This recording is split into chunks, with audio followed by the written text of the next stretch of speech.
founder Diamond Going Camp, Ankur and Taru Gupta. Thank you so much. We are Ankur and Taru Gupta. और मैं बहुत खुश हूं कि हमारे मणिपाल रेड्डी और रेणुका रेड्डी हमारे अपलाइन ईडीसीज हैं, क्योंकि वो भी डांस नहीं करते और मैं भी डांस नहीं करता हूं। क्या मैं किसी के लिए होप हूं यहाँ पे? अरे वाह, awesome, hope for all, thank you.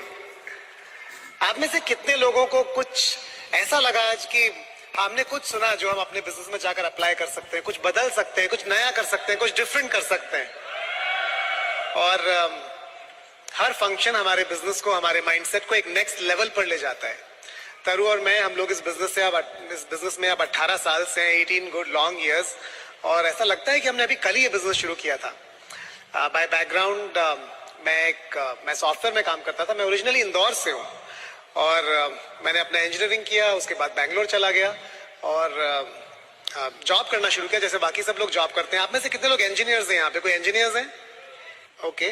कुछ लोग गवर्नमेंट सर्विस में, यहाँ पे गवर्नमेंट जॉब्स में, ठीक है। कोई टीचर्स हैं? टीचर्स, ठीक है। कोई स्टूडेंट्स हैं? स्टूडेंट्स, ठीक है, वेरी नाइस। तो ये प्रूव करता है कि हमारा बिजनेस सब लोग कर सकते हैं। हर प्रोफेशन, हर एज, हर बैकग्राउंड, सब तरह के लोग इस बिजनेस में सक्सेसफुल हो सकते हैं। और ये इस बिजनेस का प्रॉमिस था। मुझे समझ में आया कि इट्स अ पीपल्स बिजनेस। चाहे आप येल से हैं, आप डायमंड जा सकते हैं। इसका मतलब है you have to make the decision to build a massive business. वो आपके ऊपर है कि आप कितना बड़ा बिजनेस करना चाहते हैं, लेकिन it is possible for every single person over here. और जिस इंडस्ट्री में हम हैं, नेटवर्क डिस्ट्रीब्यूशन इंडस्ट्री से कहते हैं, नेटवर्क मार्केटिंग इंडस्ट्री। आप में से कुछ लोग ऐसे हैं जिन्होंने कभी ये फंक्शन अटेंड नहीं किया है। आप लोग अब एक बार शोर मचा के दिखा सकते हैं थोड़ा सा, जो मुझे समझ में आए कौन कौन है? वाओ वाओ, आपको याद है शुरू में कितना हुआ था जब मैंने पूछा था? एग्जैक्टली क्योंकि अब आपको समझ में आ रहा है कि हर अलग अलग तरह के लोग हैं, और ये सारे जो लोग बात कर रहे हैं बनावटी बात नहीं कर रहे हैं, ये सब अपने दिल से बात कर रहे हैं। इनमें से किसी को भी अपनी टॉक को रटना नहीं पड़ा और बहुत प्रिपेयर नहीं करना पड़ा। हाँ, एक ट्रेन ऑफ थॉट सोचना पड़ा, लेकिन अल्टीमेटली जो ये कर रहे हैं उसी के बारे में बात कर रहे हैं। और तरु और मैं, हम भी यही करने वाले हैं रियली। तो ये जो इंडस्ट्री है हमारी ना, जिसमें हम बिजनेस रन कर रहे हैं, ये बहुत ही यूनिक इंडस्ट्री है। इसलिए यूनिक है क्योंकि मेरे जैसे लोग बिजनेस ओनर बनना चाहते थे। जब मैंने जॉब करना शुरू किया था तो मुझे इनफैक्ट लगता था कि मैं ऑलरेडी आई हैव अराइव्ड, अभी तो लाइफ सेट है। क्योंकि जब आप इंजीनियरिंग में होते हैं तो आपका सपना होता है कि मैं दुनिया की बेस्ट सॉफ्टवेयर कंपनी, अपने फील्ड की कंपनी ज्वाइन कर लूं और लाइफ सेट हो जाएगी। लेकिन जब मैंने जॉब करना शुरू किया तो मुझे बहुत जल्दी रियलाइज हुआ, मैंने देखना शुरू किया कि जो आदमी 5 साल से जो मैं कर रहा हूँ वो कर रहा है, वो भी सेटिस्फाइड नहीं है। जो 10 साल से वही कर रहा है वो भी सेटिस्फाइड नहीं है। जो 15 साल से कर रहा है वो भी इंतजार कर रहा है कि कब मैं यहाँ से बाहर निकल पाऊं, क्या मैं कर लूं जिससे मुझे ये ना करना पड़े जो मैं रोज कर रहा हूं। और जब मैंने ये देखा तो मेरा लॉजिक कहता है, मेरा दिमाग बोलता है कि कुछ गड़बड़ है। अगर ये लोग 15 साल बाद भी यहाँ से बाहर निकलना चाहते हैं और मैं यहाँ अंदर जाना चाह रहा हूं, या तो ये कुछ गलत कर रहे हैं या मैं कुछ गलत कर रहा हूं। और मैंने ढूंढना शुरू किया कि क्या ऐसा किया जाए जिससे कि एक और ऑप्शन क्रिएट हो सके। लेकिन हमारे वर्ल्ड में, हमारे यूनिवर्स में जिसमें हम रहते हैं ना, उसमें बिजनेस ओनरशिप, एंटरप्रेन्योरशिप का एक प्राइस है, और वो प्राइस पैसे में पे होता है। मतलब कि आप कितना इन्वेस्टमेंट कर सकते हैं, आप कितना कैपिटल लगा सकते हैं, उस पर डिपेंड करता है कि आप क्या बिजनेस कर सकते हैं और क्या बिजनेस नहीं कर सकते हैं। और मेरे पास पैसे नहीं थे, I didn't have any money to start with. इसलिए मुझे समझ में नहीं आता था कि मेरे जैसे लोग क्या कर पाएंगे। पर मैं बहुत फॉर्चुनेट था क्योंकि मेरा एक कलीग था और उसने मुझे एक दिन कॉल करके कहा कि अंकुर, कुछ लोग जो हमारी तरह के इंजीनियर्स हैं वो अपने जॉब के साथ साथ अपना वेंचर रन कर पा रहे हैं, and will you be interested. चूंकि मुझे जॉब छोड़ने की जरूरत नहीं थी, चूंकि मुझे बहुत बड़ा इन्वेस्टमेंट करने की जरूरत नहीं थी, आई गॉट वेरी इंटरेस्टेड। और उसने मुझे किसी से मिलवाया जो कॉर्नेल से ग्रेजुएट हुए थे, जो एचपी में जॉब करते थे उस टाइम पे, दीपक चौधरी, जो मेरे स्पॉन्सर बने बाद में। और उनको देखकर और जिनके साथ वो काम कर रहे थे उनको देखकर मुझे कॉन्फिडेंस आया कि अगर ये लोग कुछ कर सकते हैं, why can't I do it, मैं क्यों नहीं कर सकता हूँ। And that is how I entered this business. तो मुझे पता नहीं था जब मैं बिजनेस शुरू किया था कि मैं इसे कितना बड़ा कर पाऊंगा या हम कहाँ पहुंच पाएंगे इस बिजनेस में। लेकिन आई कुड क्लियरली सी कि इस बिजनेस में कुछ है जो डिफरेंट है, कुछ है जो अलग है, और इसलिए मैं इससे अट्रैक्ट हुआ। जब मैंने सुनना शुरू किया लोगों को स्टेज से, तो शुरू में मैं स्केप्टिकल था, डाउटफुल था, पर धीरे धीरे मेरा गार्ड नीचे होता चला गया, मेरा जो डिफेंस मैकेनिज्म है वो कम होता चला गया, और मुझे समझ में आया कि ये लोग भी हमारी तरह के लोग हैं, और अगर इतने सारे लोग सक्सेसफुल हो सकते हैं तो ये कोई रॉकेट साइंस तो नहीं हो सकता है। एनीवेज, लॉन्ग स्टोरी शॉर्ट, तरू और मेरी हमारी शादी हो गई 2 साल बाद। 2 साल मैंने बिजनेस एज सिंगल किया, एज अ बैचलर, और फिर हम दोनों ने साथ में बिजनेस करना शुरू कर दिया। तरू ने शादी के बाद अपना जॉब छोड़ दिया because it didn't make sense कि 12 घंटे वो जॉब भी करे और फैमिली भी रन करे, और हमने उसके बाद फिर 3 साल और ये बिजनेस साथ में किया, और 5 साल बिजनेस शुरू करने के बाद हम दोनों की जो इस बिजनेस से इनकम थी वो हमारी सैलरी से ज्यादा हो गई थी, इसलिए हम दोनों ने अपने जॉब्स छोड़ दिए, और पिछले ऑलमोस्ट 13-14 साल से both of us don't work, और हमारे जॉब्स कोई लो पेइंग नहीं थे, हमारे जॉब्स बहुत वेल पेइंग जॉब्स थे, हम बहुत क्वालिफाइड अपने प्रोफेशन में थे, और इस बिजनेस का जो प्रॉमिस था वो फुलफिल होता हुआ हमें दिख रहा था। That is why we could walk out of our jobs, और हमारे थ्रू इतने सारे लोग हैं जो हमारी तरह के हैं, जो अपने जॉब्स के साथ एक ऑप्शन क्रिएट कर पाए, इसकी हमें बहुत खुशी है। तो अगर आप आज यहाँ पर बैठे हैं, आप प्रोफेशनल हैं, आप अपनी फील्ड में बहुत सक्सेसफुल हैं, अपने जॉब में बहुत सक्सेसफुल हैं, और आप सोच रहे हैं कि कोई और ऑप्शन मुझे क्रिएट करना है जिससे मैं एक दिन अपने फेट का मालिक खुद बन सकूं, अपनी किस्मत का मालिक खुद बन सकूं, then this could be a potential option for you. क्या ये बिजनेस आपके लिए है? आई डोंट नो, मैं नहीं बता सकता, वो आपको डिसाइड करना पड़ेगा, लेकिन हमारा गोल आज ये है कि हम आपको ये बता सके कि हम क्या सोचते हैं, how do we think about this business, कैसे हमने एक इतना बड़ा एम्पायर क्रिएट किया है, और एक्चुअली ये एम्पायर कुछ भी नहीं है कंपेयर टू जहां हम इस बिजनेस को एक्चुअली लेकर जा सकते हैं। हमारा ये मानना है पर्सनली कि ये जो बिजनेस है ना, ये एक एसेट है। एसेट का मतलब है ये एक ऐसी चीज है, एक ऐसी वेल्थ है जो कि हम अपने बच्चों को और उनके बच्चों को भी देना चाहते हैं, यानी कि हम इसे लेगेसी की तरह पास ऑन करना चाहते हैं, लेकिन अगर हम उसे एसेट की तरह बिल्ड करना है तो हमें कुछ अलग तरह से सोचना पड़ेगा, और उसमें से कुछ चीजों पे हम आज बात करेंगे। हम इस पे भी बात करना चाहते हैं आपसे कि ये बिजनेस मॉडल ही क्यों हम कुछ और नहीं कर लेते, क्यों किसी और तरह के बिजनेस मॉडल में इन्वॉल्व नहीं हो जाते। और हम प्राइमरीली आपसे बात करना चाहते हैं, अगर आप आज यहाँ पर आए हैं और अगर आप अभी भी इवैल्यूएट कर रहे हैं कि क्या ये मेरे लिए सही मॉडल है या नहीं है, is this a good fit for me और नॉट, क्या ये वो मुझे दे सकता है जो मुझे चाहिए, या मुझे नहीं दे सकता है जो मुझे, जिसके बारे में अभी तक मैं सोचता आ रहा हूं। तो होपफुली आप ये डिसीजन आज ले पाएंगे इस रूम से निकलने से पहले। तो मैं पहले तरू को इनवाइट करना चाहता हूं उसमें से कुछ चीजों के बारे में बात करने के लिए, और उसके बाद मैं आके आपसे बात करूंगा कि अगर हमें इस एसेट को बिल्ड करना है तो हमें क्या माइंडसेट चाहिए और कैसे हम एक मैसिव ऑर्गेनाइजेशन क्रिएट कर सकते हैं, उसका जो आउटपुट रिजल्ट है वो ओवर द इयर्स आता रहे और आता रहे। So please give a big hand and help me welcome Taru. Thank you. आप लोग सच में आज सोच के मुझे लग रहा था कि इतना अच्छा लाइनअप ऑफ स्पीकर्स आपको मिला है, तो आई होप आपने अपने लिए बहुत अच्छे आज डिसीजंस लिए होंगे, बहुत अपने दिमाग को क्लियर किया होगा कि जो भी चीजें आपको बिजनेस के लिए, बिजनेस में आगे बढ़ने से रोक रही थी, शायद उसमें से काफी सारी चीजें आप इसी ऑडिटोरियम में छोड़ के चले जाएंगे। आप में से कितनी लेडीज हैं जो हाउसवाइफ्स हैं या होम मेकर्स हैं? हाथ उठाएंगे। आवाज भी सुनाई देगा तो अच्छा रहेगा। ठीक है, आज के बाद अगर आपको पूछे आप में से कोई कितने हाउसवाइफ्स हैं और होम मेकर्स हैं, आप बिल्कुल आवाज मत करिएगा। मैं चाहती हूँ कि आप सोचें कि आप एक बिजनेस वुमन हैं, एक बिजनेस ओनर हैं, क्योंकि कोई हमें हमारे बारे में क्या सोचता है वो इतना मैटर नहीं करता जितना मैटर करता है कि मैं खुद के बारे में क्या सोचती हूँ।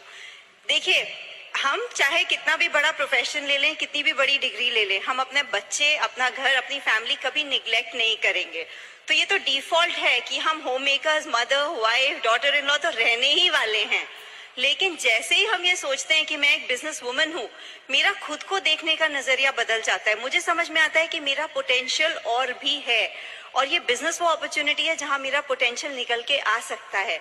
तो एवरीडे लाइफ में मैं जो डिसीजंस लूंगी, अगर मैं अपने दिमाग में अपना टाइटल बदल दूं ना, मुझे उसमें भी बहुत पावर लगती है। आप अग्री करते हैं? तो अपने दिमाग में अपना टाइटल बदल लीजिए। हमारा बिजनेस बहुत सिंपल है लेकिन बहुत पावरफुल है।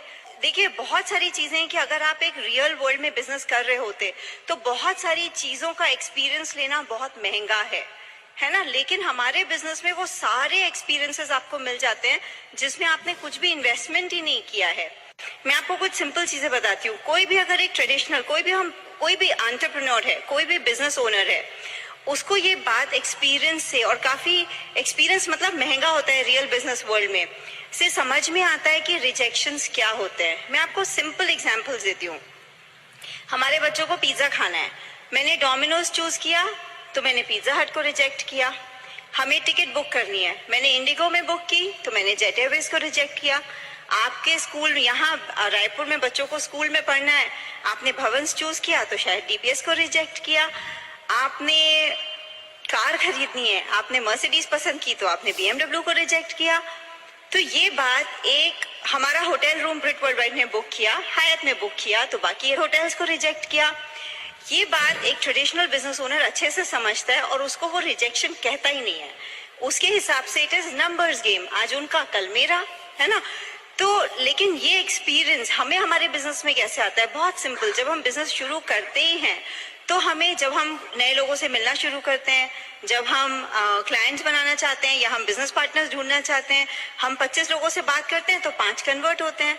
ये बिजनेस एक ऐसा प्लेटफॉर्म है जो बहुत महंगी समझ आपको सिर्फ एक्सपीरियंस से आ जाती है कि उस 20 ने जो आपके साथ कन्वर्ट नहीं हुए वो रिजेक्शन नहीं है, it is how normal business world works. तो ये बहुत ही इम्पोर्टेंट लेसन है ऑफ बिजनेस ओनरशिप जो इस बिजनेस में बिना सिर्फ मेहनत से, बिना किसी खर्चे के हमें आ जाता है। हमारे बिजनेस में सपोर्ट सिस्टम इतना बढ़िया है, मतलब आप सीडी सुनते हैं, आप एसोसिएशन में आते हैं, आप देखते हैं कि हमसे आगे जो लोग गए हैं उन्होंने भी सेम चीज फेस की है, तो डरने का क्या है। अगर आप रियल बिजनेस वर्ल्ड में होते ना, आपको ये एक्सपीरियंस ऐसे नहीं मिलता। मैं आपको एक और एग्जांपल बताती हूँ। हमारी एक टीम में एक लड़की है, बहुत अच्छी आर्टिस्ट है, उसको वो पेंटिंग्स बनाती है, बहुत ही सुंदर पेंटिंग्स बनाती है। तो बहुत टाइम तक वो स्ट्रगल कर रही थी कि अपने पेंटिंग प्रोफेशन को फाइनेंशियली सक्सेसफुल कैसे बनाए। ग्रेट आर्टिस्ट है, लेकिन ग्रेट आर्टिस्ट का प्रोफेशन वायबल कैसे हो, कैसे वो सक्सेसफुल हो, वो उसे नहीं पता था।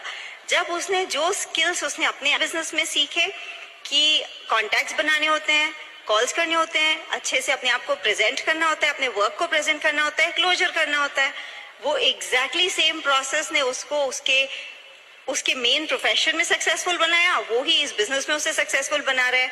तो ये आप इतनी इंपॉर्टेंट स्किल बिजनेस में सिर्फ इस एनवायरमेंट में रह के सीख सकते हैं।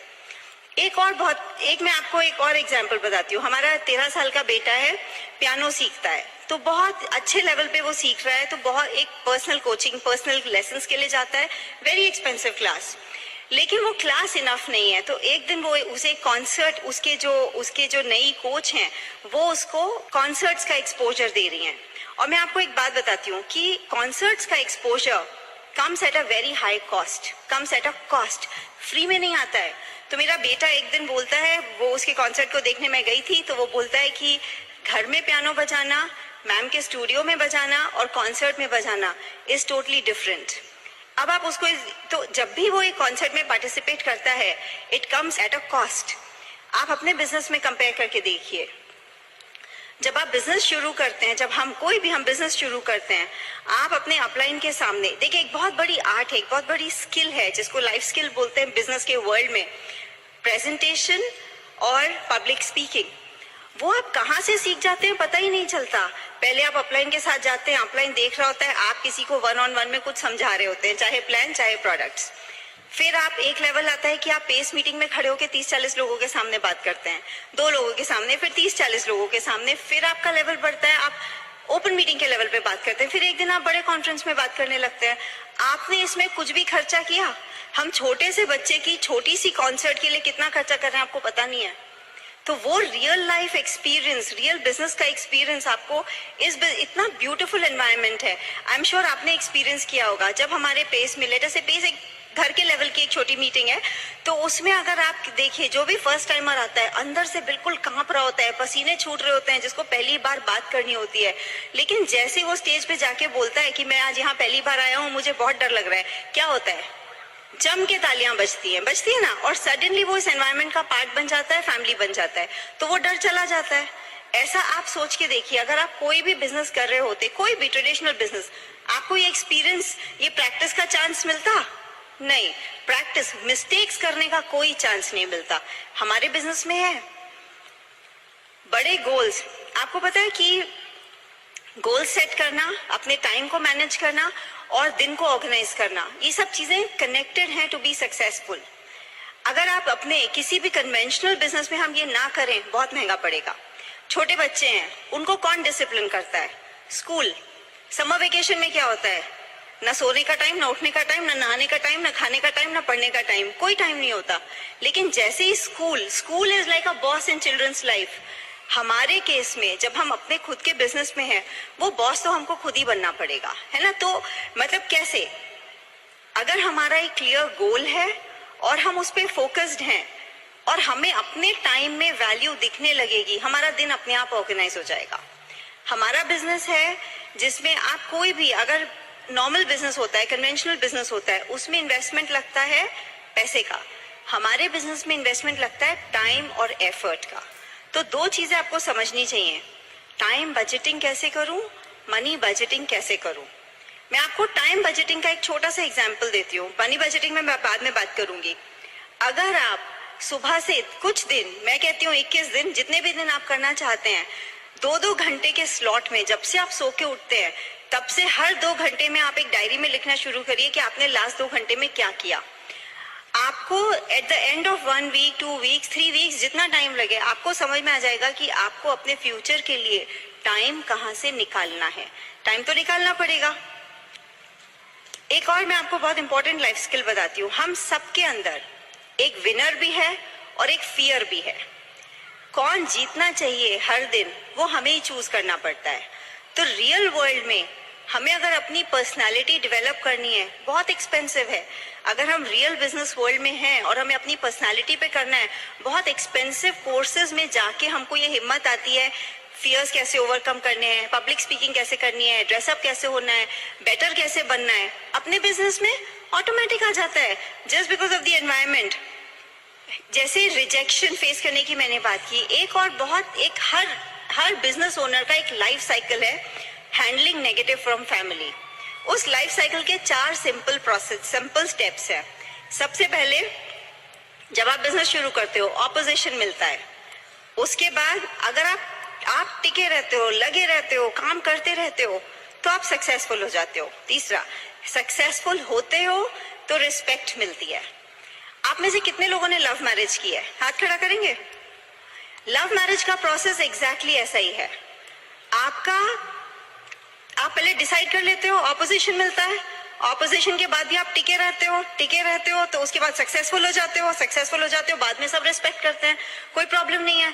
तो साइकिल दोनों में सेम है। प्रॉब्लम क्या है कि अगर आपने बीच में छोड़ दिया, if you quit, if you let the fear overcome, अगर फियर हैवी हो गया और विनर पीछे छूट गया, आपको पता है सारी दुनिया आपको जिंदगी भर क्या बताएगी? मैंने तो पहले ही कहा था, मैंने तो आपको पहले ही बताया था, है ना? तो वो करना नहीं है, बीच में छोड़ना नहीं है।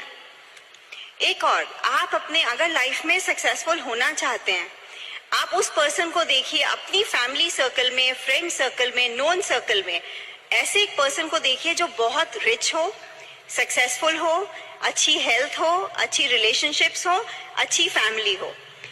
फिर अपने आप से कुछ सवाल पूछिए कि अगर क्या मैं वो कर सकता हूँ जो ये करते हैं?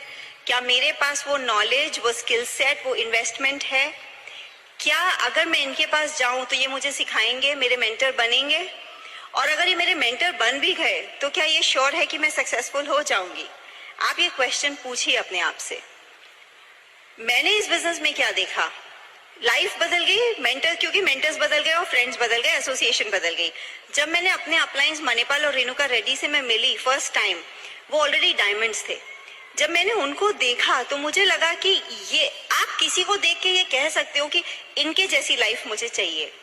जब मैंने मणिपाल रेणुका रेड्डी को देखा, मुझे हर एस्पेक्ट में देख के लगा मुझे इनके जैसी लाइफ चाहिए। हमारे बिजनेस में ये पॉसिबिलिटी थी कि उन्होंने हमारा हाथ पकड़ा और हमने वो हाथ कभी छोड़ा नहीं, है ना? आप सोच के देखिए, आपके अपलाइन में, कहीं ना कहीं इस बिजनेस के अलावा क्या आपके पास वो ऑप्शन है? बहुत बार हमारे फ्रेंड्स का भी पुराने फ्रेंड्स का सेम साइकिल होता है जो मैंने अभी आपको फैमिली का बताया। ऑपोजिशन, इफ यू परसिस्ट, अगर आप सक्सेसफुल हो गए तो ही रिस्पेक्ट मिलती है। और बहुत बार हमें फ्रेंड्स इसलिए बदलने पड़ते हैं क्योंकि उनका वैल्यू सिस्टम और हमारा मैच होना शुरू हो जाता है। हमको लगता है कि हम लाइफ में कुछ बड़ा करें और शायद वो वहीं रह जाते हैं, तो नए तो बनाने पड़ते हैं। तो आपको चूज करना पड़ेगा कि आपको किसका हाथ पकड़ना है। आपको एक और इंटरेस्टिंग चीज बताती हूँ, मैं आपको लास्ट में बताऊंगी कि मैं आपको सिखाना क्या चाहती हूँ। मेरी एक डाउनलाइन एक दिन घर आई, वो एक प्ले स्कूल की ओनर है। उसने अपना बिजनेस एक्सपैंड किया और उसने अपने प्ले स्कूल की जो फ्रेंचाइज थी उसने 2 ओपन कर ली। तो वो बहुत परेशान थी। वो बोलती है कि जिस सेंटर पे मैं बैठती हूँ उसकी परफॉर्मेंस बहुत अच्छी है, पेरेंट्स बहुत खुश हैं, सब कुछ बहुत स्मूथ चलता है, और जहाँ पे मैंने एक कोऑर्डिनेटर या किसी को अपॉइंट किया है वहां से मुझे कंप्लेंट्स आती हैं। वो बिजनेस मुझे बहुत हेडेक होता जा रहा है। तो अगर उसका ड्रीम बहुत बड़ा है कि वो अपने उस कन्वेंशनल बिजनेस को, स्कूल के बिजनेस को एक्सपैंड करना चाहती है, तो वो स्केलेबल नहीं है, वो डुप्लीकेबल नहीं है। क्योंकि अगर उसे बहुत सारी फ्रेंचाइजेस चाहिए तो बहुत सारा पैसा लगेगा और बहुत सारा हेडेक आएगा। आप अपने बिजनेस को, हमारी नेटवर्क मार्केटिंग को इवैल्यूएट करके देखिए। अगर जब मैं शुरू हुई थी, मैं 0 थी, मुझे कुछ भी करना नहीं आता था। 300, 500 मैंने करना सीखा, हजारों को सिखाया। क्या उसमें कोई लिमिट है कि मैं कितनों को सिखा सकती हूँ? तो क्या हमारा बिजनेस स्केलेबल, डुप्लीकेबल है? एब्सोल्युटली। तो इसीलिए इनकम पे कोई लिमिट नहीं है। कोई भी बड़ा बिजनेस अगर करना है, लीडरशिप स्किल्स तो चाहिए। लीडरशिप स्किल्स हमारे बिजनेस में, हम गुड स्टूडेंट से गुड लीडर, गुड टीचर कब बन गए पता ही नहीं चला। सीखते रहे, करते रहे, बेटर करते रहे और एक दिन अच्छे लीडर बन गए, तो पता ही नहीं चलता। लेकिन नॉर्मल बिजनेस वर्ल्ड में तो ये पॉसिबल ही नहीं है, अनलेस आप मतलब धीरे धीरे, जस्ट बिकॉज हम इस सिस्टम में हैं, इस एनवायरनमेंट में हैं, एक मेंटरशिप में हैं, तो हमारा physical strength, mental strength, spiritual और इमोशनल, चारों पिलर्स कितने स्ट्रांग होते जाते हैं आपको पता भी नहीं चलेगा, और ये सब आपके साथ हो जाएगा। मैंने कभी नहीं सोचा था कि ओवर द इयर्स, आप शुरू में जब आप शुरू करते हो आप इमेजिन नहीं करते कि आप ऐसे हो जाओगे। मैंने आप बहुत बार पहले भी शेयर करा है, मैंने कभी नहीं सोचा था कि मैं इतनी ऑडियंस के सामने कभी भी बात कर पाऊंगी, है ना। एक और, इस बिजनेस में आके मैंने सीखा वेल्थ का कॉन्सेप्ट क्या है। देखिए, पैसा आने से पहले पैसा संभालना भी आना चाहिए। वेल्थ और इनकम में बहुत बड़ा फर्क है। अगर कोई पर्सन 1 लाख रुपए महीना कमाता है और 1 लाख रुपए महीना खर्च कर देता है, उसको पता है क्या बोलते हैं? ब्रोक। लेकिन अगर कोई 1 लाख रुपए महीना कमाता है, उसके कुछ परसेंटेज में अपना घर चलाता है, कुछ सेव करता है, कुछ इन्वेस्ट करता है, कुछ गिव अवे करता है, वो करता है वेल्थ क्रिएशन। अगर इस बिजनेस में नहीं आते तो बहुत सारे वेल्थ क्रिएशन के कॉन्सेप्ट्स हम नहीं समझ सकते थे। हमने तो बिजनेस में आके शुरू से ही सीखा कि किसी को इम्प्रेस करने के लिए कोई भी चीज बियॉन्ड बजट कभी खरीदनी नहीं है। क्रेडिट कार्ड पे खर्चा करने का मतलब है कि जो मनी आपका नहीं है वो आपने स्पेंड कर दिया। तो बड़ी बड़ी वेल्थ क्रिएट करने से पहले किसी ने हमें वो फाइनेंशियल विजडम सिखाई। नहीं तो आप बहुत लोगों को देखोगे इनकम कमाते हैं पर वेल्थ बिल्ड नहीं कर पाते, है ना। और अगर आपको वेल्थ बिल्ड करनी है, ये बिजनेस एक बहुत बड़ा असेट है। सेविंग से कोई वेल्दी नहीं होता, मेकिंग से वेल्दी होता है। तो हमने सीखा कि आप एटलीस्ट प्लैटिनम तक या एक सर्टेन लेवल तक आप बिजनेस में जो भी कमाते हो, it should go back to your business. वो हमारी लग्जरीज या हमारा लाइफस्टाइल अपग्रेड करने के लिए नहीं है, है ना। तो इतनी अच्छी चीजें हमने ये पता है, ये लेसन्स फ्री में नहीं आते हैं, बट इस बिजनेस के पैकेज में है। और एक चीज, बड़ा ड्रीम करना। मैं जब इस बिजनेस में आई थी मुझे लगता था 2 professional incomes, 2 jobs, life is set, उसके आगे क्या चाहिए। तो बिग ड्रीम था ही नहीं। इस एसोसिएशन में आके, और मोर सो एसोसिएशन में तो ड्रीम्स किसी किसी के बिग होते हैं पर उनको ये नहीं समझ में आता कि वो अचीव करने का व्हीकल क्या है। तो इस बिजनेस में वो हमको व्हीकल मिला कि, और ये पहली बार समझ में आया कि गुड लाइफ और ग्रेट लाइफ में बहुत फर्क होता है। तो मैं आप में से जो लोग, जिनकी ऑलरेडी आप ब्लेस्ड हैं कि आपकी एक गुड लाइफ है, वो गुड लाइफ आपकी लाइफ का पनिशमेंट नहीं बननी चाहिए, क्योंकि एक ग्रेट लाइफ, उससे भी बेटर एक लाइफ पॉसिबल है। आप हमारी बात क्यों सुन रहे हैं? मैं आपको एक छोटी सी एक्सरसाइज देना चाहती हूँ।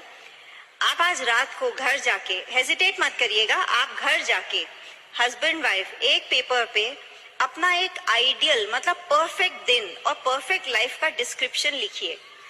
आप ये मान के लिखिए कि जो भी आप लिख रहे हैं वो सच हो जाएगा। तो कंजूसी मत करिए, छोटा लिखेंगे तो छोटा ही सच होगा, बड़ा लिखेंगे तो बड़ा सच होगा, ठीक है।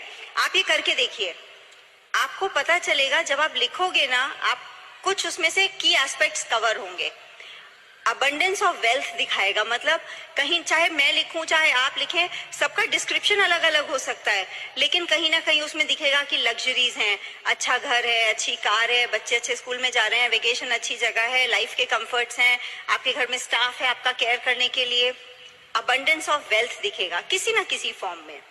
नंबर 2, पीस ऑफ माइंड, कहीं ना कहीं आपके डिस्क्रिप्शन में आएगा कि टेंशन नहीं चाहिए। तीसरा, टाइम आपके लिए, बच्चों के लिए, हस्बैंड वाइफ के लिए, पेरेंट्स के लिए। चौथा, कहीं ना कहीं हेल्थ आएगी, है ना। पांचवा, सराउंडेड बाय गुड फ्रेंड्स आएगा कि आपको अपने चारों ओर कैसे लोग चाहिए। और छठा, एक ऐसी लाइफ जिसमें एक पर्पस हो, जहां पे आप को जाने और अनजाने सभी लोग बहुत रिस्पेक्ट करते हो। आप लिख के देखिए, लेकिन ये एक्सरसाइज आप लिख के देखिए और एक चीज करके देखिए। अगर आपने ये डिस्क्रिप्शन लिखा और आपको लगता है कि आपका करंट प्रोफेशन ये आपको दे सकता है, तो आप अपने करंट प्रोफेशन में लगे रहिए।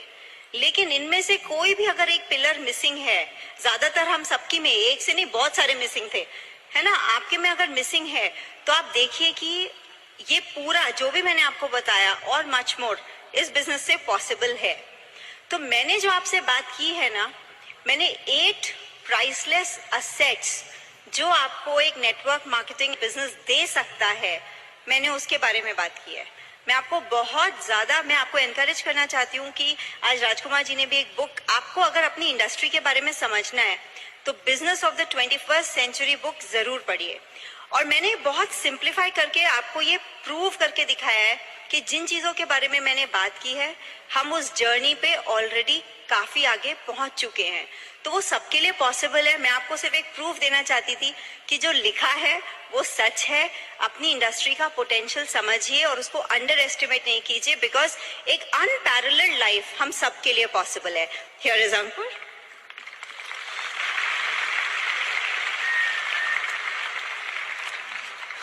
ऑसम। जैसे जैसे टाइम बदलता जाता है ना, ओवर द इयर्स हमारे सोचने के तरीके बदलते जाते हैं।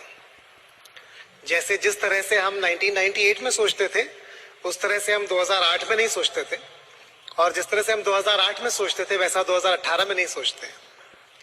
आपने देखा होगा, हम जिस तरह का पॉलिटिकल एनवायरनमेंट है वो बदल रहा है, जिस तरह से 10th क्लास का एग्जाम होता है वो बदल रहा है, जिस तरह से इंफ्रास्ट्रक्चर है वो बदल रहा है, टीवी पे जिस तरह के प्रोग्राम्स आते हैं वो बदल रहे हैं, मूवीज जिस तरह की फिल्में बना करती थी 20 साल पहले और जिस तरह की आज बनती हैं उनमें बहुत बदलाव आया है। कुछ चीजें ऐसी हैं जो डिजायरेबल हैं और कुछ चीजें ऐसी भी हैं जो आपको लगता है कि शायद बिगड़ गई हैं। पर नेट मुझे लगता है कि ज्यादातर चीजें टाइम के साथ साथ बेटर होती जाती हैं। वो बात अलग है कि हम पुराने से हमें बहुत लगाव होता है, पुराने से हमें बहुत प्यार होता है और हम हमेशा रोमांटिसाइज करते हैं कि वाह पहले सब अच्छा था। लेकिन ऐसा नहीं है। जो पहले लोग थे वो क्या हंसते थे, खुश रहते थे हमेशा, कि वो भी रोते रहते थे? खुश रहने वाले तब भी खुश रहते थे, रोने वाले तब भी रो रहे होते थे। It is always a point of view. लेकिन एवोल्यूशन और ग्रोथ हमेशा बेटर की तरफ जाती है, बिकॉज ह्यूमन बींग्स अपनी लाइफ को हमेशा बेटर करते रहना चाहते हैं। एनीवेज, जिस तरह से हम अपने बिजनेस के बारे में सोच रहे हैं वो भी बदलता जा रहा है। एक टाइम था जब हमारे पास सिर्फ 10 ही प्रोडक्ट्स थे और हम हर एक आदमी को सारे प्रोडक्ट्स दिखाया करते थे। लेकिन अब हमारे बिजनेस में 150 प्रोडक्ट्स हैं, उससे भी ज्यादा हैं। हम सबको सब चीजें नहीं दिखा सकते, तो हमें थोड़ा सा सेग्रीगेशन करना पड़ता है कि क्या इनका इंटरेस्ट हेल्थ केयर में है, कि क्या ये स्किन केयर में इंटरेस्टेड है, क्या ये होम केयर के कस्टमर बन सकते हैं। क्योंकि अगर हम उनको सब कुछ दिखाने की कोशिश करेंगे तो हम उन्हें किसी भी चीज का कस्टमर नहीं बना पाएंगे। हमें थोड़ा सा अपने दिमाग में सोचना पड़ता है कि हमारी अप्रोच क्या होनी चाहिए। सेम तरीके से पहले हमारे लिए सारे लोग एक से थे। हम सभी को कस्टमर बनाना चाहते थे या हम सभी को पार्टनरशिप ऑफर करना चाहते थे, पार्टनर बनाना चाहते थे। और हमें लगता था जो पार्टनर बनेगा वो प्रोडक्ट्स यूज करेगा, जो प्रोडक्ट्स यूज करेगा वो बाद में कभी ना कभी हमारे साथ बिजनेस करेगा। अल्टीमेटली तो रास्ता एक ही है और बात भी बिल्कुल ठीक थी। लेकिन over a period of time लोगों के सोचने का तरीका और क्या उन्हें पसंद आता है और क्या उन्हें उतना पसंद नहीं आता है वो बदल रहा है। अगर आप 24 ईयर ओल्ड, 24 साल, 25 साल, 26 साल के लोगों को अप्रोच करेंगे तो जो चीजें शायद आपको 52 पर पसंद आती हैं, वो 22 पर वो अप्रिशिएट नहीं करेंगे, क्योंकि उनके लाइक्स और डिसलाइक्स बदलते जा रहे हैं। शायद आप 4 घंटे बैठ के एक चीज सुन सकते हो, लेकिन शायद वो वही चीज 40 मिनट में सुनना चाहते हैं। आपको शायद लगता है कि ठीक है, सब लोग सब कुछ कर सकते हैं, पर शायद उनका सोचने का तरीका है नहीं, हमें अपने तरह के दोस्तों के साथ रहना है, अपने तरह के लोगों के साथ रहना है। और ये जो माइंडसेट का शिफ्ट है ना, ये हमारे बिजनेस में भी रिफ्लेक्ट करता है ओवर पीरियड ऑफ टाइम। इसीलिए जिस तरह से हम चीजों को करते हैं, वो भी हल्की हल्की हल्की हल्की मॉडिफाई होती जाती हैं। और इसीलिए जो लोग हमारे साथ 6 साल 7 साल 8 साल पहले बिजनेस में आए थे, कई बार अगर वो सडनली 6 साल के लिए गायब हो जाएं और अभी बिजनेस में वापस आए एकदम से, तो उन्हें लगेगा कि कुछ चेंज आ गया है, कुछ अलग बात हो रही है, थोड़ी सी कुछ अलग अप्रोच हो गई है, क्योंकि हमारी प्रोडक्ट लाइंस चेंज हो गई हैं। एज अ कॉर्पोरेशन उनका अप्रोच मार्केट को लेकर, बिजनेस को लेकर बदलता जा रहा है। जिस तरह से वो गवर्नमेंट को अप्रोच करते थे, जिस तरह से वो लोगों के सामने अपना फेस प्रेजेंट करना चाहते थे, वो बदलता जा रहा है। तो सेम तरह से हमें अपने बिजनेस को भी अकॉर्डिंगली मॉडिफाई करना पड़ेगा, अगर हमें इन द टाइम्स रहना है। मेरा ड्रीम हमेशा है कि मैं जब भी स्पॉन्सरिंग करूं और मेरे ऑर्गेनाइजेशन में जब भी नया ऑर्गेनाइजेशन बिल्ड हो, न्यू ब्लड आए, वो हमेशा 22 टू 28 30 इयर्स ओल्ड ही हो। मैक्सिमम 25 से 35, 25 से 35 साल। जस्ट बिकॉज मैं अगर 50 साल का हो गया हूं, इसका मतलब ये नहीं कि मैं अब 50 साल वालों को ही बिजनेस में लाना चाहता हूं। नहीं, मैं अगर 38 का हूं, 38 का हूं, तो मैं 38 वालों को नहीं लाना चाहता हूं। लेकिन वो सबसे आसान काम है। क्यों आसान है? क्योंकि मेरी दोस्ती उनसे ही है, मेरा एसोसिएशन भी वही लोग हैं। लेकिन अगर मुझे अपने बिजनेस को यंग रखना है और फॉरएवर ग्रोइंग रखना है, तो मुझे उस गोल्डन पीरियड में रहना पड़ेगा, बेल कर्व में, जैसे बिल ब्रिट कहते हैं, 25 से 35। लेकिन अगर मुझे 25 से 35 में रहना है ना, तो मुझे 25 से 35 वालों की तरह सोचना पड़ेगा। अगर मैं 55 की तरह सोचता हूं, तो मैं 25 वालों को अट्रैक्ट नहीं कर सकता हूं। तो कुछ चीजें जिनके बारे में बात करूंगा आज, हो सकता है आपके लिए थोड़ी सी रेवोल्यूशनरी हो, और हो सकता है आपको थोड़ी सी नई लगे। अगर आप थोड़े से कंफ्यूज हो इस बारे में जो मैं बात कर रहा हूं, तो अपने आप अपलाइन से चेक करें, और जो आपके अपलाइन कहते हैं, that is the right thing to do. क्योंकि आपके अपलाइन को आपकी सिचुएशन, आपका एनवायरनमेंट मुझसे ज्यादा पता है। और ये सिर्फ मेरे पे वैलिड नहीं है, जितने भी स्पीकर्स की बातें आपने आज सुनी, आप जब भी किसी की स्पीकर की बात सुनते हैं, स्टेज से या सीडी से, हमेशा वो जेनरिक होती है, वो टारगेटेड नहीं होती है आपके लिए। लेकिन आपकी लाइफ तो स्पेसिफिक है ना, वो तो जनरल नहीं है ना। इसलिए आप जब भी कोई भी चीज सीखते हैं, सुनते हैं, आपका पहला काम है फंक्शन के बाद अपने काउंसलिंग अपलाइन से मिलना और उनसे पूछना, आज मैंने ये नई चीजें सीखी और मैं ये अप्लाई करना चाहता हूं, आपको क्या लगता है? अगर वो कहते हैं हाँ करो, that's the right thing to do. पर अगर वो कहते हैं नहीं, इसको अभी छोड़ दो, इसको हम बाद में अप्लाई करेंगे, ये वालों को तुम अप्लाई कर सकते हो, go ahead and do that. क्योंकि हमारे बिजनेस में सबसे बड़ी प्रॉब्लम आपको पता है क्या है? लेटेस्ट फैशन ट्रेंड फॉलो करना। हम हर फंक्शन में अपना सोचने का तरीका बदल देते हैं। तो हम समर कॉन्फ्रेंस में जाते हैं, तो कोई कहता है कि 3 लेग पे काम करेंगे, हम 3 पे काम करना शुरू कर देते हैं। हम अगले मीटिंग में जाते हैं, तो कोई कहता है 500 पीवी करेंगे, तो हम 500 पीवी पे फोकस करना शुरू कर देते हैं। हम अगली मीटिंग में जाते हैं, कोई कहता है कि 200 पीवी करना चाहिए, हम 200 का गोल बना लेते हैं। लेकिन उससे कंसिस्टेंसी नहीं आती हमारे बिजनेस में। इसलिए हम सुने सब कुछ, सीखे सबसे, लेकिन अप्लाई वो करें जहां पर हमारा अलाइनमेंट हो अपने मेंटर के साथ। मेंटरशिप एक बहुत ही इंपॉर्टेंट फैक्टर है सक्सेस के लिए। अदरवाइज हम इधर से उधर गोते ही खाते रहेंगे। ओवर द इयर्स लैंग्वेज बदलती है, भाषा बदलती है। जो चीजें कुछ टाइम पहले फैशन में थी ना, वो फैशन से चली जाती है, यानी कि उनकी अपील खत्म हो जाती है। जैसे बिजनेस एक बड़ा अच्छा वर्ड हुआ करता था कुछ साल पहले, लेकिन आजकल जब मैं यंग लोगों को बिजनेस कहता हूं ना, तो they don't get very attracted to the word. मैं उन्हें कहता हूं, आप अपना वेंचर रन करना चाहते हो? कहते हैं हाँ जरूर रन करना चाहते हैं। आप अपना बिजनेस रन करना चाहते हैं? नहीं, मुझे कोई बिजनेस नहीं करना है। बड़ा सरप्राइजिंग है, मतलब मुझे अजीब लगता है कि मेरे लिए दोनों चीजें बराबर हैं, क्योंकि मैं बिजनेस वाले टाइम से हूं। लेकिन आई सी अ चेंज। जब मैं किसी को बोलता हूं ना कि ये प्रॉस्पेक्ट है हमारा, इसका मतलब हम इसे कुछ बेचना चाहते हैं, इसे कुछ हम सेल करना चाहते हैं। प्रॉस्पेक्ट, समझ रहे हैं आप? मैं किसी का प्रॉस्पेक्ट नहीं बनना चाहता, मतलब कोई मुझे कुछ बेचना चाहता है। मैं किसी को दुनिया में पसंद नहीं कि कोई उन्हें कुछ आकर कोई अगर आपको आगे कुछ बेचता है, इसका मतलब है वो आपका एडवांटेज ले रहा है, आपका फायदा उठाना चाह रहा है, आपसे पैसे लेना चाहता है। Nobody likes that these days. लेकिन अगर मैं कहता हूं कि he is a candidate for being in business with us, ये हमारे साथ बिजनेस करने के लिए कैंडिडेट है, तो वो हमारे साथ क्वालिफाई करना चाहता है, वो हमारे साथ बिजनेस में आना चाहता है। तो एक शिफ्ट आ रहा है, मैं नोटिस कर रहा हूं। ये पता नहीं आप अपने एनवायरनमेंट में नोटिस कर रहे हैं कि नहीं, लेकिन मेरे एनवायरनमेंट में एक शिफ्ट आ रहा है, और वो शिफ्ट आप तक जरूर पहुंचेगा अगर आप यंग लोगों के साथ काम कर रहे हैं। हम एक एसेट बिल्ड करना चाहते हैं। एसेट मतलब क्या होता है? एसेट मतलब एक घर, एक जो किराया देता है, एक फैक्ट्री जो प्रोडक्ट बनाती है और आपको कंटिन्यूसली पैसा देती है, एक किताब आपने लिखी है जो बिकती रहती है और आपको रॉयल्टी देती है। ये सब एसेट्स हैं। हम एक पीपल बेस्ड एसेट बिल्ड कर रहे हैं। पीपल बेस्ड एसेट मतलब हमारे यहाँ पर बिल्डिंग्स नहीं है, फैक्ट्रीज नहीं है, हमारे यहाँ लोग हैं। ये जो पीपल्स नेटवर्क है, ये हमारा एसेट है। और ये एक नया कॉन्सेप्ट है, आज तक एसेट होता नहीं था ऐसा। आज तक तो हमेशा बिल्डिंगें और दिखने और छूने वाली चीजों को एसेट कहा जाता था, लेकिन उनकी वैल्यू कम होती जा रही है।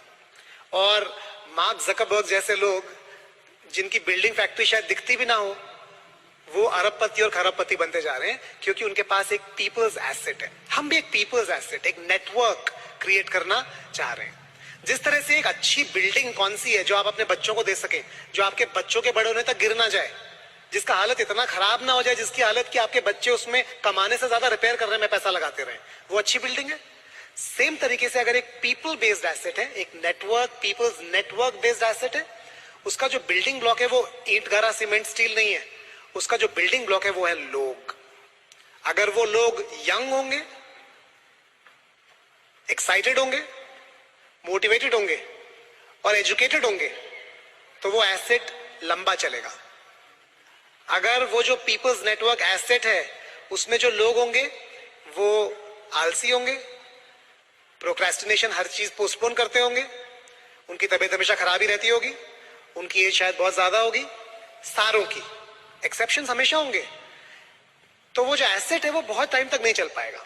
मानते हैं आप? इसका मतलब है वो जो एसेट का बिल्डिंग ब्लॉक है उसकी क्वालिटी अच्छी होनी चाहिए। ठीक बात है। मैं एक और शिफ्ट देख रहा हूं अपने चारों तरफ। जो क्वालिटी लोग होते हैं ना, उनको फ्री चीजें पसंद नहीं आती हैं।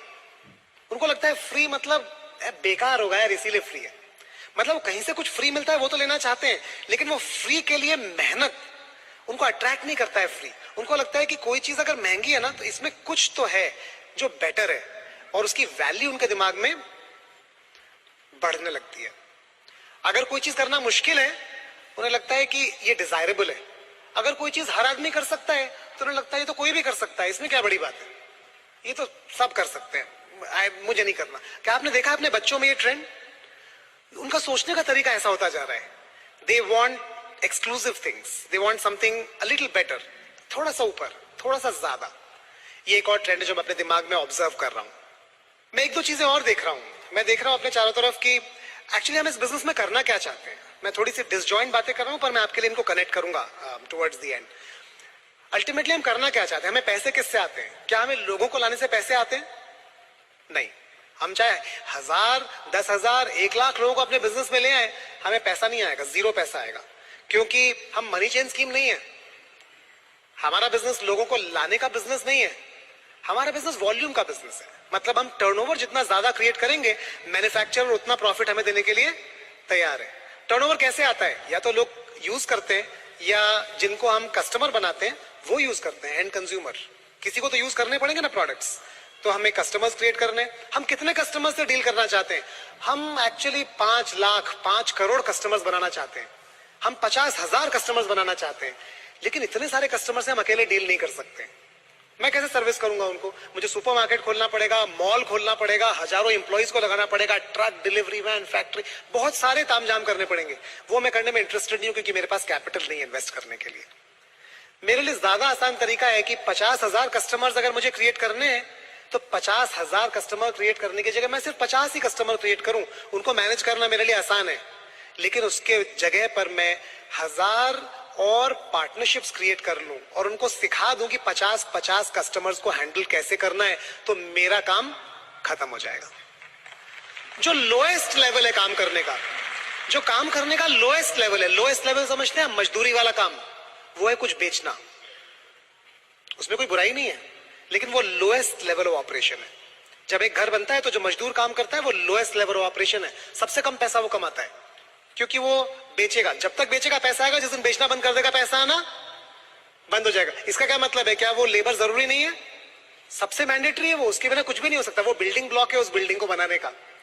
लेकिन एक लेवल और ऊपर जाना है तो बेचना तो मुझे आना चाहिए, लेकिन अगर मैं 10 लोगों को बेचना सिखा दूं तो मेरे बेचने की वैल्यू बढ़ गई, क्योंकि जो मुझे आता था मैंने उसे मल्टीप्लाई कर दिया। अब उतने ही 1 घंटे में जिसमें मैं बेचता था, उसी 1 घंटे में मुझे 10 गुना ज्यादा पैसा आ सकता है, क्योंकि मैंने 10 लोगों को वही चीज सिखा दी। मुझे एक लेवल और ऊपर जाना है अगर, तो मैं इन 10 लोगों को सिखा दूं कि 10 लोगों को सिखाते कैसे, मैं इनको मेंटर करना शुरू कर दूं। अब मैं और नेक्स्ट लेवल पे पहुंच गया। अब मुझे 1000 गुना या 100 गुना पैसा आ सकता है, क्योंकि मैं 1 ही घंटा लगाऊंगा, लेकिन उसका जो रिपल इफेक्ट है वो 100 गुना हो जाएगा। और अगर मुझे उससे भी ऊंचे लेवल पर जाना है तो ऐसा कुछ होना चाहिए कि बस मैं मोटिवेट करूं, मैं बात करूं और वो मेंटर करना शुरू कर दें, वो टीच करना शुरू कर दें और वो सेल करना शुरू कर दें। अमेजिंग हो जाएगा। तो होगा लेवरेज। लेवरेज मतलब मैंने जरा सा किया और आउटपुट इतना सारा यहां पर निकल के आया। That is the power of a network.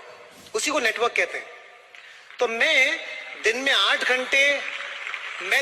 घंटे बेच सकता हूं, कोई बुराई नहीं है, लेकिन लीनियर इनकम है। जितना प्रोडक्ट बिकेगा उतना पैसा आएगा। मैं 8 घंटे में से 2 घंटा बेच सकता हूं, 6 घंटा सिखा सकता हूं, गेम चेंज हो जाएगा। And so on and so fourth. हमें ये सोचने की जरूरत है कि हम कैसा बिजनेस बिल्ड करना चाहते हैं जिसमें हमारा काम कितना हो और आउटपुट कितना हो। जब आप 6% होते हैं ना, आपका 100% टर्नओवर आपके एफर्ट से आता है, आपके सेल से। क्योंकि अगर आपने प्रोडक्ट किसी को दिया तो पैसा आएगा, आपने प्रोडक्ट नहीं दिया तो पैसा नहीं आएगा। जब तक आप प्लैटिनम जाते हैं तो शायद 300-400 पीवी आप करते हैं, बाकी 9700 पीवी एक ऑर्गेनाइजेशन से आता है। इसका मतलब है कि आपका कंट्रीब्यूशन आपके टर्नओवर में कितना रह गया? 4%। पहले कितना था? 100%। अभी कितना हो गया? 4%। जब तक आप एमरल्ड जाते हैं, आप खुद तो 300-400 पीवी करते हैं ना, लेकिन अब आप मेंटर कर रहे हैं लोगों को, तो आपका कंट्रीब्यूशन कितना है टोटल टर्नओवर में? मुश्किल से 0.5%, जो आप खुद कर रहे हैं। क्रिएट तो सब आपके कारण ही हो रहा है, पर खुद आप जो कर रहे हैं वो सिर्फ 0.5% है। जब तक आप डायमंड और फाउंडर डायमंड जाते हैं, आपके एफर्ट से जो कंट्रीब्यूशन आ रहा है पूरे टर्नओवर में, वो कितना होता है? 0.01%। यह है पावर ऑफ अ नेटवर्क। लेकिन अगर इसको क्रिएट करना है तो हमें कुछ सॉलिड क्रिएट करना पड़ेगा। हमें ऐसा कुछ क्रिएट करना है जो हमारे बाद भी चलता रहे, जिसे हम लेगेसी बना के अपने बच्चों को दे पाए। आज बिजनेस में ऐसे लोग हैं जो 3rd जनरेशन है, मतलब जिनके दादाजी ने बिजनेस स्टार्ट किया था 1960s में, उनका बिजनेस इतना बड़ा था कि उनके बच्चे संभाल पाए, बेटे, और उनका बिजनेस इतना बड़ा हुआ कि अब उनका पोता संभाल रहा है उस बिजनेस को, सेम बिजनेस को जो उन्होंने किया था, और उसको आगे बढ़ा रहा है। इतना मैसिव बिजनेस है और वो ग्रो होता जा रहा है। आपको और हमें ऐसा बिजनेस क्रिएट करना है। पर अगर हमें और आपको ऐसा बिजनेस क्रिएट करना है तो उसके लिए हमें थोड़ा सा सोचना पड़ेगा कि किस तरह के लोगों को हम बिजनेस में लाना चाहते हैं और हम ये ऐसा कैसे कर सकते हैं। ये 2 चीजें हमें सोचनी जरूरी है। हम या तो नोन लोगों के साथ बिजनेस बिल्ड करते हैं या अननोन लोगों के साथ। आपका बहुत छोटा बिजनेस नोन लोगों के साथ आएगा, जिनको आप जानते हैं, रिश्तेदार, दोस्त, पड़ोसी। सिर्फ आपका 10 से 20% बिजनेस वहां से आएगा। किसी के लिए भी वो लिस्ट खत्म हो जाती है बहुत जल्दी। आपका 80% बिजनेस हमेशा अननोन लोगों के साथ आएगा, जिनको आप जानते नहीं है, जिनसे आपको नए कॉन्टैक्ट बनाने पड़ते हैं, नई रिलेशनशिप बिल्ड करनी पड़ती है। वहां से आपका 80% बिजनेस आएगा। ये मेरे लिए भी ट्रू है, आपके लिए भी ट्रू है। आप किसी भी डायमंड को अगर बुलाएंगे तो आपको ये बताएंगे कि उनके 6 में से 1 या 2 लेग उनकी ए लिस्ट में से थे, बाकी उनके 4 या 5 लेग, या उनके ऑर्गेनाइजेशन में अगर 1000 लोग हैं तो शायद थोड़े से लोग ए लिस्ट के हैं, पर बाकी सारे लोग ऐसे हैं जो कि किसी के थ्रू रेफरेंस मिला, अननोन लिस्ट से उन तक पहुंचे। तो इन लोगों को हम बिजनेस में कैसे लाएं, हमें सोचना पड़ेगा। मैं आपको एक एग्जांपल देना चाहता हूं, थोड़ा सा आपको उसको समझ में आएगा। लेट अस से कि मेरी बहन है एक, और उसके लिए हम एक लड़का ढूंढ रहे हैं, और जितने हमारे रिलेटिव्स हैं, ए लिस्ट हमने खत्म कर दी, अब हम सी लिस्ट पे आ गए। लड़का नहीं मिला ए लिस्ट में, तो रिश्तेदारों से कोई नहीं मिला। ज्यादातर ऐसा ही होता है आजकल। तो मेरे डैड ने कहा कि तुम तो सॉफ्टवेयर में काम करते हो, तुम अपने ऑफिस में किसी लड़के को क्यों नहीं ढूंढते हो? अच्छा लड़का कोई ढूंढो अपनी कास्ट का, बहन के लिए। तो मैं कहूंगा ठीक है, व्हाई नॉट। और मुझे दिखता है कि एक लड़का है जिसने अभी ज्वाइन किया है, मुझसे 2-3 साल जूनियर, और हमारी कास्ट का है, अच्छा हो सकता है। आपको क्या लगता है मुझे क्या कहना चाहिए जाके उससे? अगले दिन ऑफिस में जाके सिस्टर की पिक्चर दिखानी चाहिए, पूछना चाहिए शादी करेगा क्या इससे? नहीं, थोड़ा ऑकवर्ड है ना, क्योंकि टू सडन हो गया। जैसे वहां पर अजीब लग रहा है ना, ऐसी बिजनेस में भी थोड़ा अजीब है। अगर एकदम से हम किसी को जाके बोले बिजनेस करोगे क्या, थोड़ा सा आउट ऑफ प्लेस है। तो मैं क्या करूंगा, टिपिकली सबसे पहले मैं उससे मिलूंगा, हल्का सा इंट्रोडक्शन करूंगा कि अरे हम रोज एक दूसरे को देखते हैं, हमारी कभी बात नहीं हुई है, मेरा नाम अंकुर है, तुम्हारा नाम क्या है, हमारी पहली बार बात होगी। उससे अगले दिन मैं साथ में लंच टेबल पे भी बैठूंगा, शायद बैठ के थोड़ी सी बात करूंगा, तुम कहाँ से हो, तुम इससे पहले कहाँ पर थे, कौन सी कंपनी में थे, तुम क्या करते थे, यहाँ कैसा लग रहा है, आगे का क्या प्लान है, इनडायरेक्टली पूछूंगा। अगर वो मुझे बोलता है कि मैं अभी पीएचडी करना चाहता हूँ, अभी तो मैं जॉब में आ गया हूँ, लेकिन एक्चुअली तो मैं आईएएस की तैयारी कर रहा हूँ, अभी तो मेरे बहुत सारी पढ़ाई करनी है मुझे, तो क्या आपको लगता है कि मैं आगे बात बढ़ाऊंगा या ज्यादा आगे बात करूंगा? नहीं करूंगा, क्योंकि इनडायरेक्टली मुझे समझ में आ गया कि ये मेरी बहन के लिए सही रिश्ता नहीं है। ये मेरा दोस्त अच्छा हो सकता है, बहुत सारी और चीजें हो सकती हैं, हम बैडमिंटन खेल सकते हैं, हम साथ में घूम सकते हैं, लेकिन बहन के लिए रिश्ता शायद सही नहीं है। पर अगर वो बोलता है कि अरे बहुत बढ़िया है, मेरा ड्रीम जॉब है ये, इनफैक्ट मैं पिछले 3 कंपनीज में जॉब कर चुका हूं और यहाँ आके मुझे बहुत मजा आ रहा है, तो मुझे क्या समझ में आएगा, ही इज स्टेबल। तो अब मेरे दिमाग में एक टिक मार्क और जाएगा कि इससे आगे मैरिज पार्टनरशिप की बात की जा सकती है, क्योंकि इसकी लाइफ में ये कुछ देख रहा है। और मैं उसे इनडायरेक्टली ये भी पूछ सकता हूं, तो क्या शादी वादी का प्लान नहीं है क्या? उसे नहीं पता है कि मेरी सिस्टर है, पर मैं इनडायरेक्टली पूछ रहा हूं, बहुत ही कैजुअली, क्योंकि मैं 2 बार मिल चुका हूं। और वो मुझे बोलेगा कि हाँ एक्चुअली देख तो रहे हैं। अब that puts tick mark in my mind. मैं अपने डैड को बताऊंगा कि ये इंटरेस्टेड है लड़का, तो ओपन है अभी। डैड बोलेंगे ठीक है बात आगे करो। तो मैं अगले दिन उससे क्या बात करूंगा जाके, मैं उसे बोलूंगा मेरे पास मुझे तुमसे कुछ स्पेसिफिक बात करनी है,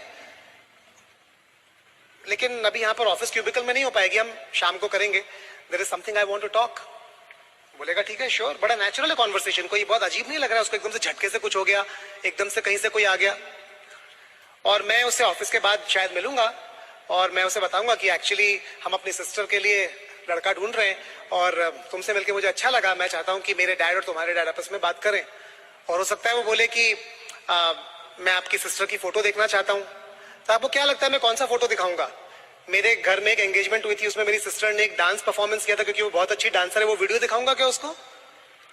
नहीं दिखाऊंगा ना, इनअप्रोप्रिएट हो जाएगा थोड़ा सा। मैं उसे एक फॉर्मल पिक्चर दिखाऊंगा, फॉर्मल कपड़ों में, कि ये फोटो है, ये एक्चुअली कैजुअल फोटो है पिछले एक फंक्शन की।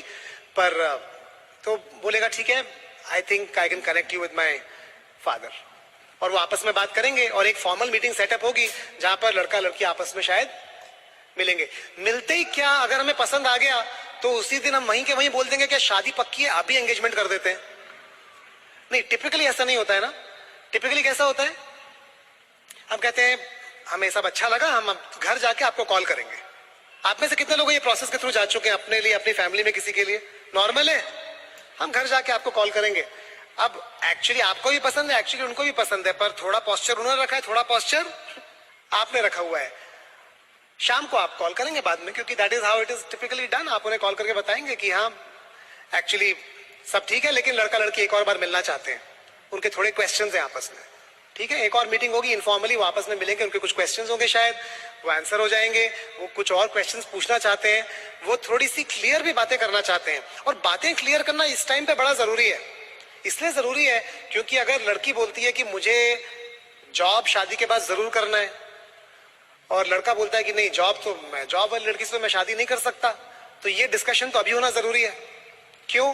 क्योंकि शादी करना तो बड़ा आसान होता है, माचिस की तिल्ली जलाई, 7 चक्कर लगाए, हो गई शादी, मतलब समझ रहे हैं आप।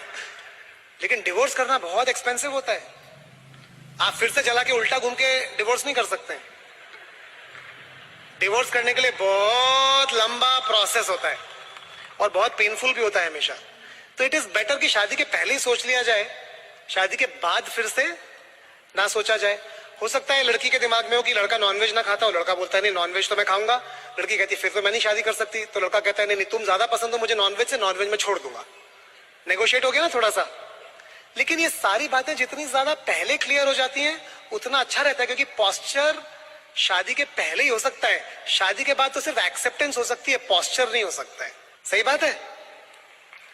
और उसके बाद एक पॉइंट इन टाइम आएगा जब आप कहते हैं कि हमें सब ठीक लग रहा है, when can we fix a date for engagement, और आप एक एंगेजमेंट करते हैं। वो एंगेजमेंट और मैरिज के बीच में भी जो टाइम होता है उसमें आप केयरफुल रहते हैं, ऐसा नहीं कि कुछ भी करते हैं, क्योंकि आपको पता है कि अभी रिलेशनशिप वहां नहीं पहुंची है जहां पर होनी चाहिए, और फिर हो जाती है शादी। क्या आप एक ही लड़की से मिलते हैं, एक ही बार ये सब करते हैं और शादी कर लेते हैं? अगर कोई करना भी चाहता है तो मुझे क्या बोलते हैं, अरे भाई 5-6 से मिल तो ले, तू मत करना, भले ही सबसे अच्छी लग रही है ना कोई बात नहीं, पर तू मिल ले 5-6 से। मतलब मैं अरेंज मैरिज कॉन्टेक्स्ट में बात कर रहा हूं, आप मिसअंडरस्टैंड मत करना। क्यों बोलते हैं? जिससे कि दिमाग में कंफ्यूजन ना रहे। और मैरिज पार्टनरशिप दुनिया की सबसे सॉलिड पार्टनरशिप है, ये मानते हैं आप, और सबसे इंपॉर्टेंट भी है। जब हम किसी को बिजनेस में लाते हैं ना, वो भी एक पार्टनरशिप है, और उसका उतना ही सॉलिड होना जरूरी है जितना कि एक मैरिज पार्टनरशिप का होना जरूरी है। और वो पार्टनरशिप भी अगर सॉलिड नहीं होती है ना, उसका डिवोर्स भी उतना ही पेनफुल होता है, आपको उतना ही खराब लगता है जितना वो मैरिज पार्टनरशिप का होता है। बस एक ही फर्क है कि शादी आप एक ही बार करते हैं, यहां पर आपको 12 बार शादी करनी है। आपको 12 लेग चाहिए ना, या 6 लेग, अगर आपका 6 लेग का गोल है ईगल, या 9 लेग ईगल प्लस, या 12 लेग डबल ईगल। लेकिन अगर आपको ये 12 पार्टनरशिप्स करनी है तो आप जल्दी में नहीं करना चाहते, क्योंकि जल्दी में कर लिया तो मतलब दोस्ती तो किसी से भी हो सकती है ना। दोस्ती में क्या है भाई, किसी दोस्त के साथ हम खाना खाना जाते हैं, किसी दोस्त के साथ हम घूमते हैं, किसी के साथ पिक्चर देखते हैं, कोई हमारे घर आता है, कोई हमारे फैमिली फ्रेंड होते हैं, कोई कॉलेज के दोस्त होते हैं, कोई स्कूल के दोस्त होते हैं। लेकिन वो पार्टनरशिप्स नहीं होती हैं। फ्रेंडशिप और पार्टनरशिप में फर्क है। जो हमारे कस्टमर है ना, वो हमारी फ्रेंडशिप जैसे हैं। जरूरी नहीं है कि वो टीचेबल हो, अकाउंटेबल हो, कम्युनिकेशन में हो, 9 कोर स्टेप फॉलो करते हो, हर मीटिंग में आते हो, गुड फॉर देयर वर्ड हो। जरूरी नहीं है। उन्होंने प्रोडक्ट लिया, हमने पैसे लिए, गेम ओवर। जरूरी थोड़ा ना हमें पसंद आए, अगली बार लेंगे, अच्छी बात है, नहीं लेंगे कोई बात नहीं। जब कोई हमसे प्रोडक्ट लेता है हमें बहुत अच्छा लगता है, हमें पैसे आते हैं, प्रॉफिट आता है। जब हम किसी को पार्टनरशिप ऑफर करते हैं, कुछ पैसे आते हैं क्या? हमें नहीं आते हैं पैसे, कुछ नहीं आता है। जब हम किसी को पार्टनरशिप ऑफर करते हैं ना, तो हम अपना कमिटमेंट ऑफर करते हैं कि हम अपना टाइम, पैसा, एनर्जी आपकी लाइफ में डालेंगे, आपको ग्रो करवाने के लिए, बाय मेंटरिंग यू।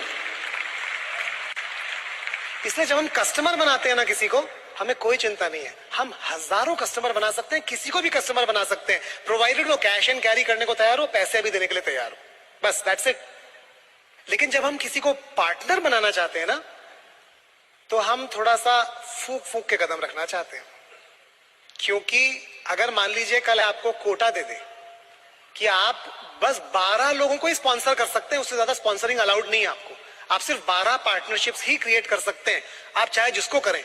मान लीजिए आपने 5 तो आदत पुरानी पड़ी हुई है, 5 कस्टमर्स को आपने साइन अप कर दिया, 5 तो गए आपके स्लॉट, अब आप मैक्सिमम डायमंड प्लस ही जा सकते हैं, उससे ज्यादा पॉसिबिलिटी खत्म हो गई आपकी। गलती से अगर आपने 2-3 और कर दिए, मौसी को, नाना जी को, चाचा को, 3 और गए, अब आप सिर्फ फाउंडर एमरल्ड हो सकते हैं और कुछ हो ही नहीं सकते। इमेजिन कीजिए अगर ऐसा होता तो क्या होता। आप बहुत केयरफुल होते ना। सेम चीज हम करना चाहते हैं अपने बिजनेस में, क्योंकि किसी भी बिजनेस में दुकानें ज्यादा और कस्टमर कम ऐसा नहीं होता है। हर बिजनेस में दुकानें कम और कस्टमर ज्यादा होते हैं, मानते हैं कि नहीं मानते हैं? हमारे बिजनेस में बाय चांस ऐसा हो रहा था कि दुकानें ज्यादा थी और कस्टमर कम। अच्छा आइडिया नहीं है। इसलिए हम पार्टनरशिप वही करना चाहते हैं जो सच में बिजनेस करना चाहता है, बाकी लोगों को हम कस्टमर स्टेटस ऑफर करना चाहते हैं। इनफैक्ट हम 95% लोगों को कस्टमर बनाएंगे क्योंकि कस्टमर से हमें प्रॉफिट है। हम सिर्फ 5% लोगों को अपना पार्टनर बनाएंगे, क्योंकि पार्टनर जिसे हम बनाते हैं वहां पर हमें कमिटमेंट चाहिए। हमें रोज रोज ना सोचना पड़े, अरे अब आएगा कि नहीं, अब समर कॉन्फ्रेंस आएगा कि नहीं, सीडी सुनेगा कि नहीं, अरे एसओपी करने के लिए फिर कन्विंस करना पड़ेगा, अरे 100 पीवी करेगा कि नहीं करेगा।